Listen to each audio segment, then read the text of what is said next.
The Golden State Warriors are the NBA's most valuable franchise today, but it wasn't always this way. In fact, many people thought Joe Lacob and Peter Guber were crazy when they paid an NBA record $450 million for the Bay Area franchise in 2010.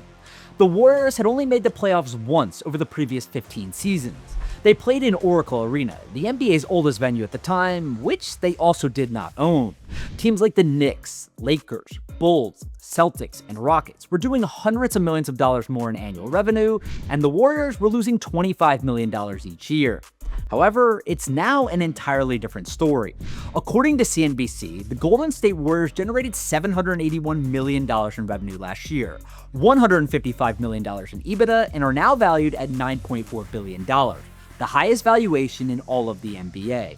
Not only are the Warriors more valuable than the NBA's biggest market teams, like the New York Knicks and LA Lakers, but it means that Lacob and Guber are now up nearly 2,000% on their investment, compounding capital at a 22% annualized rate over the last 15 years. Casual fans will attribute the success to Stephen Curry. Now, don't get me wrong, he deserves a lot of credit, and the Warriors certainly wouldn't have won 4 championships without him. But those who operate in and around the sports business know that Lacob and Guber are equally as important. They have rewritten the NBA ownership playbook, turning an irrelevant franchise into the sport's best business model. But the truth is, we had a plan to turn it around by hiring the best people, creating this vision, then going out and hiring the very best people we could at every level of the organization and saying we were going to be relentless, absolutely relentless in our pursuit of excellence every single day in every aspect of the organization.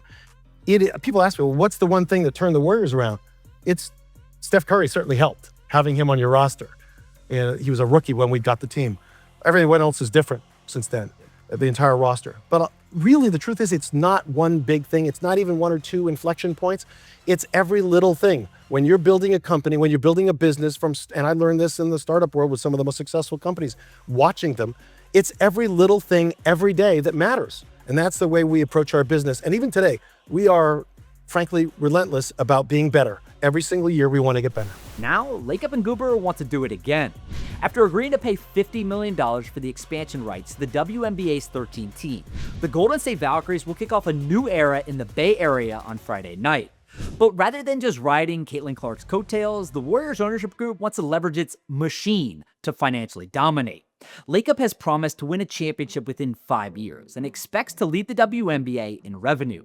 This might sound like a new owner being overconfident in his abilities, but it's also entirely possible and, dare I say, likely. Let's break it down. Now, everyone knows that the WNBA is seeing explosive growth right now. Caitlin Clark is the primary driver, impacting everything from TV rights to franchise valuations. The WNBA recently signed a new media rights deal that's 300% larger than the previous one.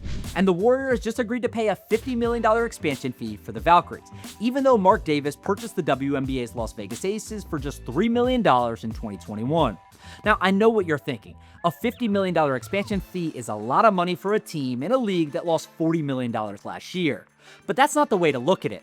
This is really a $5 million annual payment for 10 years, and the reality is that the Valkyries will instantly have one of the league's best operating teams, in a great market with ticket sales and sponsorship deals never before seen in the WNBA. The Bay Area is an excellent market for a WNBA team because number 1, it's a top 10 TV market in sports. Number 2, they already have the necessary real estate in place. And number 3, there are strong women's basketball roots with powerhouse programs Stanford and Cal nearby.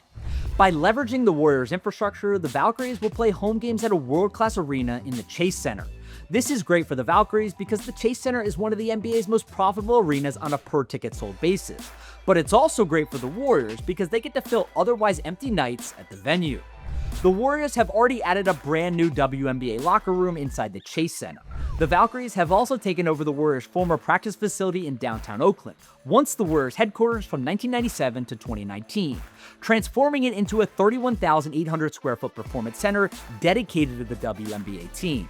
This facility, one of only 4 WNBA-specific performance centers in the league, is packed with amenities, including 2 full-size basketball courts with 17 total hoops, a modern locker room, weight and training rooms, hot and cold plunge pools, and even a player's lounge.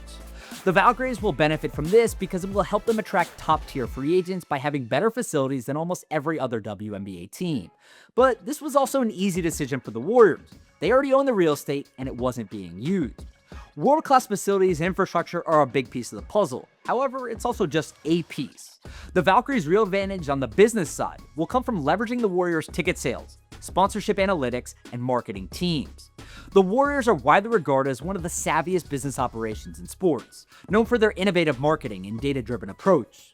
The Valkyries' back-end functions like finance, legal, and sponsorship sales can be handled by existing Warrior staff, reducing redundancy and costs. But that's also just the tip of the iceberg. The Warriors have a sophisticated email marketing operation that sends multiple weekly campaigns.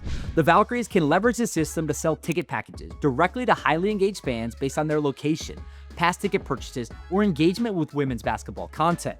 Proven tactics like special offers and cart abandonment reminders will help elevate conversion metrics, making these fans much more likely to buy Valkyries tickets or gear due to existing touchpoints. Cross-promotional opportunity exists through membership clubs, VIP packages, and referral programs.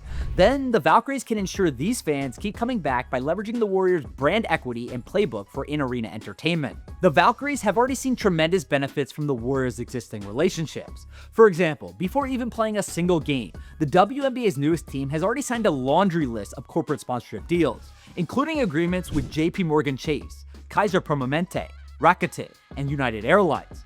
Every single one of these companies already has a sponsorship deal in place with the Warriors. Now, it may seem counterintuitive for a corporate brand to spend even more money on the same audience, but that's the most interesting part. While email marketing campaigns can help convince existing Warriors fans to buy WNBA tickets and merchandise, early ticketing data indicates that the Valkyries are reaching an entirely new audience. The Valkyries have taken in 22,000 deposits for season tickets before ever playing a game. They are the first team in WNBA history to sell 10,000 season tickets. Yet the team says only about 5,000 of those 10,000 people also hold Warrior season tickets. This is a critical distinction because it indicates the Valkyries are growing the overall pie of local sports fandom, not just cannibalizing the Warriors' audience. However, it's even more critical for corporate sponsors because they are reaching an entirely new audience interested in women's basketball, not just diluting the CPMs on their existing deals with the Warriors.